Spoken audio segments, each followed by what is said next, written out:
speak a bit louder, get the microphone near your mouth, whatever it takes. Just let me know you can hear me. If it was a head-mounted thing, we'd be in better news.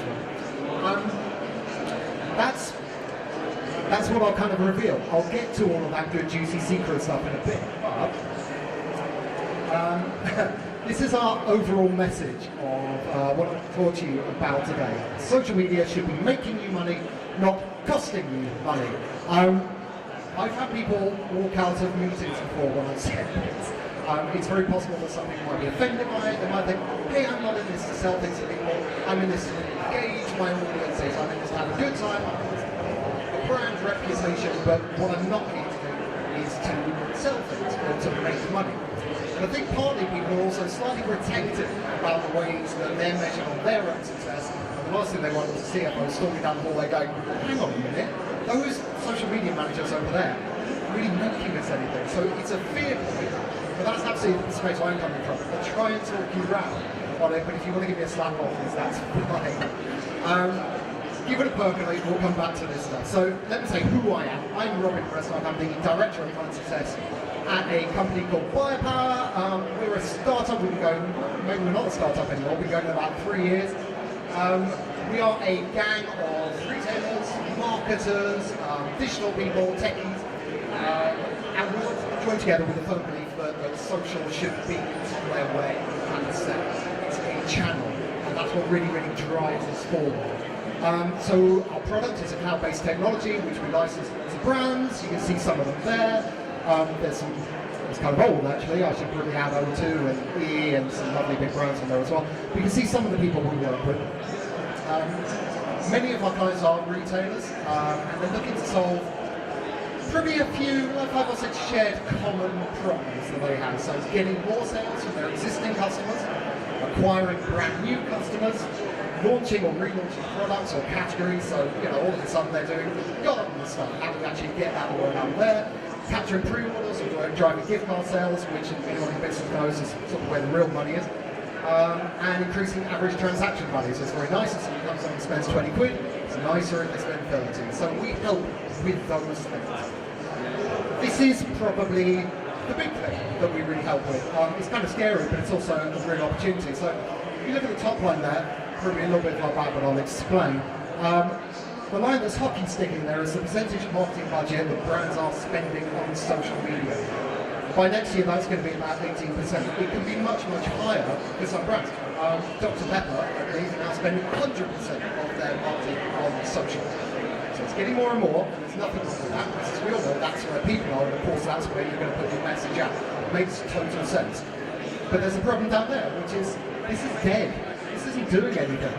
For years now, we've been bubbling around with about 0.2% of the percentage of customers who are actually acquired through social. That's a problem. It's not a problem for a lot of people who do this. It's kind of a problem for the people who look at this. And again, it's that CFO who's sitting in his office, perhaps holding it into himself, but one day it's going to explode and it's going to get messy. So, big companies are spending, average big companies spending about $20 million at the moment, that kind of thing. It's a lot of money that needs clawing back. So, let's take a look at what the problem is. This is a thought I had a few months ago now, but we are actually, retailers are actually making exactly the same mistakes now as they made in kind of the mid to late 90s. So I love the Wayback Machine. We go back and we look at brands' old websites. This is Asda's website, I think in 96. I love the polar bear. I have no idea why the polar bear's there. I love the fact there's Java Games. Java Games on Asda's website. It just makes no sense at all. And we can look at that and we can sort of be a bit snotty and go, haha, it was that wonderful innocent age of the internet, how cute. I think we're doing exactly the same thing now. What they're doing on Facebook right now is to say to people, do you like iron? What do you like on your pizza? It's really no different. Now the problem that we had back then is that brands were doing this kind of light, fluffy marketing stuff, often digital equivalents of the print brochures they put out. So they say to a junior in marketing department, oh, you know about the internet, why don't you put up a brochure online? And I was kind of around that time, and that's what people say, right, let's get our brochure online. Amazon and eBay came along and totally stole the ground from under every other single retailer. It led to about 15 years of decimation of retail. A lot of brands that we know and love no longer exist or are just struggling struggling to come back, like a company I used to work for, HMV, because they didn't understand that digital was vital. It wasn't just somewhere to do marketing, it was a sales channel. Amazon showed it as a sales channel, and now Amazon still kind of own that space. Same thing with social. It's not just a marketing channel, it is a marketing channel, it's brilliant for all of that stuff, but God, don't leave it at that, because other brands are starting to do the really cool stuff, they're going to leave you behind. Now, selling in social is not a matter of slapping a Facebook store or an e-commerce store onto your Facebook page. About 3-4 years ago, companies like Gap spent millions and millions doing exactly that. You probably remember some of it, right? So there'll be a tab, tabs on people's Facebook pages, and you click on it, and it'll just be their catalog, right? And they'd expect, well, hey, there's billions of people here on Facebook. Surely some of that traffic is going to buy through our Facebook tab. No one did. It was a massive, massive disaster, because what they were trying to do is they were trying to bolt social onto, bolt selling onto social. Absolutely can't do that. If you want these things to work, you don't bolt them together, you bake them together. You make the selling part inherently social, you make the social part inherently selling.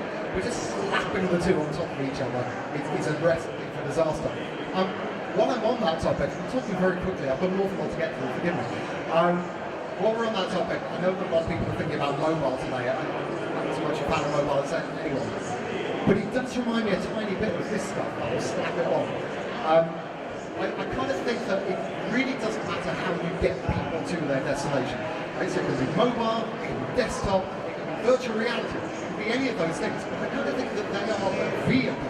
And what really people need to be thinking about is the destination. What do you want your customer to do? What is your call to action? What are you hoping to achieve? When you go on holiday and you come back and you talk to your friends, you don't talk to them about the flight, unless it's awful, right? But generally, it's taken as sort of read, you travel. You're going to talk about the lovely beach you discovered, or the restaurant where you had the amazing meal. You're going to talk about the destination. So, slightly at odds maybe with other people in this stage, perhaps in the whole room, don't think that by making your experience really, really super mobile, it's going to be really, really super social, or it's going to sell really, really lots of things. Because those are just vehicles. Really good, but I'm thinking we're here for the marketing side of things, perhaps from the tech side of things, and actually our head should be in what is the message and what do we want the customers to do. I'll take a look at how you can blend those two things together in a second. But it's worth looking at this first. So, we've worked with an awful lot of brands, I've been in this for a fair while. What we've kind of seen over the years is that brands tend to go through 3 stages of social maturity. Stage 1 is when you're trying to attract your fans and followers. We've probably all been there. It's the whole, well, hey, we've got 1 million fans on Facebook, aren't we brilliant? And you've got your challenges, and can we get another 500 this lunchtime? And it's collected, right? And to do that, brands do what they might call engagement, which is competitions and polls and pictures and all that kind of stuff. It's kind of very light, it's a little bit fluffy. I wouldn't call that engagement. I call engagement stage 2. Stage 2 is when you actually start talking to the people in your social channels about things that are relevant and pertinent to your brand. So you start talking to them about the products that you are selling, or maybe the ones that you should sell. You give them an inside experience of your company, your brand, your retailer, even your supply chain. You let them have a say. Should we sell this? Should we sell that? So it's actually talking to your customers about the real stuff, and not just have you heard that you signal from one direction. What do you think of the new Band-Aid, right? Which is what an awful lot of brands are doing right now. I didn't look it up, I won't probably up. That's stage 2. So that is getting more mature, right? It's actually trying to get your audience to understand your business. Stage 3 is building that social sales channel. I'd like to think that everyone's heading in that direction. Some certainly are, everyone is a lot more than that. So that really is when you realise that these people out there, they're following you for a reason. It's not because they're your mate. It's kind of silly to think that they're your mate. They're mates are their mates, you're not, you're a brand. But they love your brand, they love the products that you're selling, they're interested in you. They want to buy things from you. And that is a channel in which you can do that. So there are 3 stages that brands need to go through. The really interesting thing actually is when you get to stage 3, your fans start to become marketers in their own right, and they start spreading the word around to their friends. So that's the really critical bit. They won't do that for the other stages. When you get to stage 3, they'll start sharing it with their friends. We've got it's a non-transactional campaign which we're running this morning. It's just gone live with O2 and Ed Sheeran. And it's silly. The millions and millions and millions of impressions on Twitter this morning. Individual customers are bringing in up to 300 other customers in themselves. This is phenomenal. People don't share usually. They have no reason to share and to bring other people in. If you do the kind of stuff which I'd like to talk about today, then they absolutely will. Now, given that it is retail's job to sell things, we thought it would be kind of fun. We did a big old data breakdown slightly earlier this year. And we looked at the world's top 100 retailers to see what stage of that social maturity index they were at. I've got a lot of time for this. I'm going to skate through. I've got more if anyone wants to hear it, or let me know and I'll drop you a full there. Here's a breakdown. So this is the world's top 100 retailers. We've taken all the posts they made over a 2-week period, and we've aggregated them into 5 categories. So there's categories which are designed to boost your audience. Silly posts, it's a silly word for a silly thing, I'll talk about it next. Engagement driving, and again that's the real engagement I was talking about before, rather than just the kind of the chasing likes and shares. Facebook would like you to measure your engagement on likes and shares because that's really good for Facebook. The board of your company would not like you to measure your success on likes and shares because it's irrelevant to them. Posts about products and posts about promotions. I kind of lump those together, but it's worth working out just for this. You can see that different brands over-index in some of these categories, and for really good reasons. It's great to have a blend, but you can understand why something's more of one thing than another. So IKEA over-index in posts designed to grow their audience base. That makes complete sense. We still live in a world where IKEA is this great big out-of-town sort of thing. There aren't many IKEA stores in this country. You might live near one, but you probably have to travel a fair way. They've got a whole lot more customers than they can still be acquiring. So they're very much in a growth model at the moment. That's the business model. So it makes sense that their social models should follow that. Walgreens really over-index on silly stuff. Again, I'll talk about that in a second. Woolworths, that's the Australian food people, not the much missed high street brick and brack retailer, I guess. They're really good with engagement and stuff. Lidl posts a hell of a lot about their products. Again, you can kind of understand why they do that. So when you go into a little store, it's all about, look at the stuff we sell. You haven't seen it before, and it's got funny sounding foreign names. But you kind of go, wow, that looks really good, or that's really interesting, I haven't seen that. And they really pile their shelves high, and it's just about product. Very little kind of other marketing around the store. They do exactly the same thing online. We're selling this, we're selling that, we're going to sell that tomorrow. So it's very much product led. Best Buy in the same way, they talk a lot about promotions because, hey, they're Best Buy, right? Of course they talk about promotions, they're all about price. It makes complete sense. Now, on the one hand, it's good. You want to tailor the kind of approach you take to what your business fundamentally is. But the brands that really success and get into that stage 3, the ones that really actually get their customers shopping rather than just hanging out with them, are the ones that have a lovely blend of all of this kind of stuff. You don't want to overdo any one category. Now, the category that people overdo all the time, a third of retailers post more of this than anything else, so 50% plus of this stuff, and a third of retailers over-index on this. It's the silly stuff. This is the ugliest slide I've ever made in my entire life, and it's something that I really hate. I hate the slide and I hate the idea behind it. This is cupcakes, this is flowers, this is royal weddings, this is Band-Aid at the moment, I dare say. This is the fluff. I have no problem with doing a little bit of it. Of course I have no problem with that. But when you're posting half of all of your stuff about things which are utterly irrelevant to your brand, as if you are your followers and fans or best mate, it's ridiculous. What it does is it infantilizes your brand. It does nothing for you. Here's a really classic example of it from Sears. So this is a little bit old now, but they posted this almost this time last year. So beginning of the year, February. Last official month of winter, and it's Friday. We can't think of a better way to kick off the weekend. Here's a picture of a pub and a link to their shop. It's insane. What are they actually saying? Hey, we love Fridays, cold weather's really bad, dogs are great, buy our stuff. That's just incredibly patronising. And I can't see that any customer will fall for it. The really great thing is that the customers don't fall for it. I pulled up one of the comments here from Ken. They should have sent the pub round to repair my hob. It's broken and he's incredibly unhappy about the products that they sell. And it just goes to show the customers are following you because they're interested in the products you sell. Why are the social media managers so disinterested? There's a horrible, horrible delta there.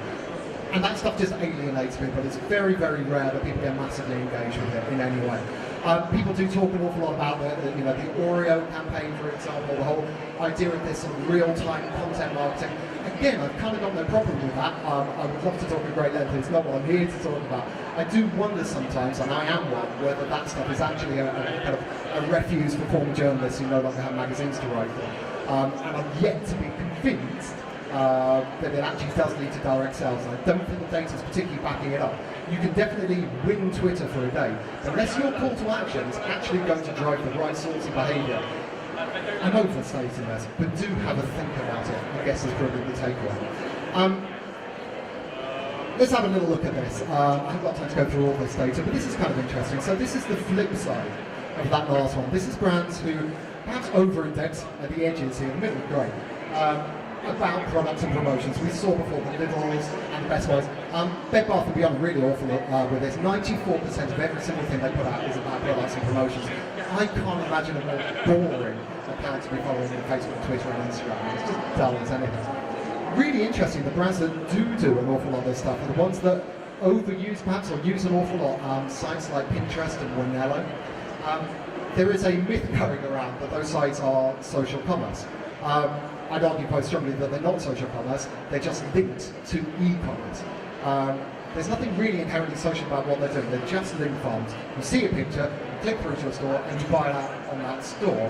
And on that store, it's still a very vanilla e-commerce experience, right? It's you and a credit card and a computer screen and a checkout and a confirmation email. There's nothing remotely social about that. So the brands that are doing that are the ones that are really, really posting on those sites. I think what might be responsible for this is the phrase social media. Again, I've got a lot of problems today, but hey, you're not here to hear me be happy. The phrase social media is really weird. It's social networking, isn't it? It's not social media. So at some point, someone decided that social was just like other forms of advertising media. And there's kind of a subliminal thing going on there. They're almost saying to you, this is just like taking out a Google AdWords campaign, this is just like taking out a billboard, this is just like the other media that we farm and we send out to our agencies to deal with. And it isn't. It's about being social. There is a problem with that.